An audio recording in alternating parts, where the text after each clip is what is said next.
It has no tolerance for these typos and wants to revoke their licenses. And give me a flavor of the type of errors that might have previously resulted in the ATF working with a license holder and now would result in the agency trying to revoke that license.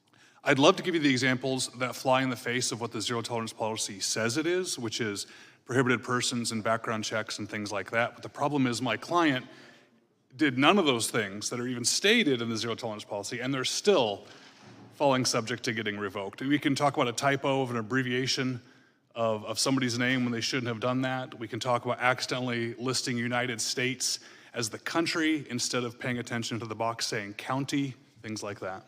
Well, Ms. Sampson gave testimony that these are essential, that these are necessary regulations to enforce at the finest point. Do you have a response to that testimony? Some are essential, I agree. The background check requirements, the identification requirements, and making sure we know who the purchaser is, and they're not a prohibited person. But that's not what this exact case I'm dealing with has to do with at all. There are no prohibited persons involved here. There were no missing background checks. There were no missing anything that would actually affect public safety. In a case I'm aware of in my district, the error wasn't even made by the license holder.